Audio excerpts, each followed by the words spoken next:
Hi, it's Bill Knapp from SpeakerBillKnapp.com, coming to you from Lander, Wyoming, a beautiful little town nestled in the Wind River Range. I'd love to show you the mountains, but nature's not cooperating today. It's all cloud-covered and gray, so I'm standing here in front of this lovely sculpture. Actually, we're here in Lander because we're picking up some sculptures from my wife, who is a very accomplished sculptor.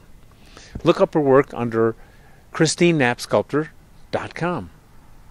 Now that I've done my shameless little plug, let me continue with what I'm talking about today. Critical thinking. Over the last several videos, I have talked to you about your thinking.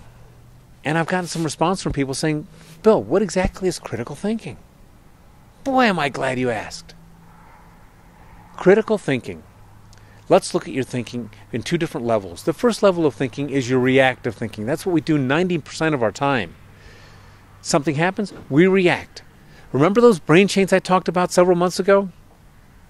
That's where the brain chains come in. Something happens, your brain chains say, okay, this is the way we react to something, and you do it.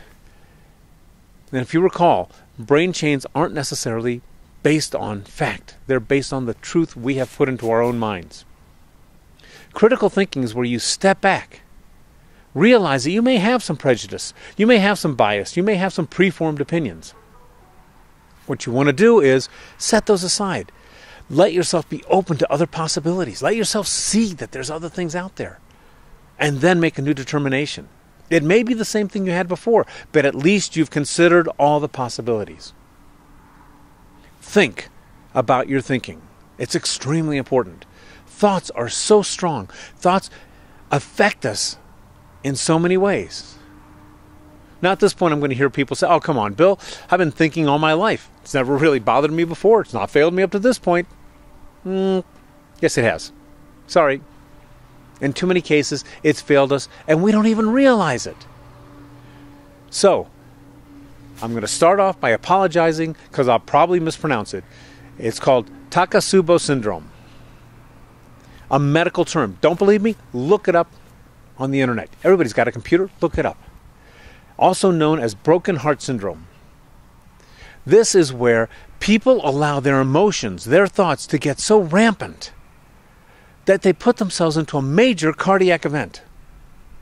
I heard about two men recently who allowed minimal things in their lives to bother them to such an important extent that they kill themselves. They put themselves into cardiac arrest. They got so stressed out over something silly that they put themselves into cardiac arrest.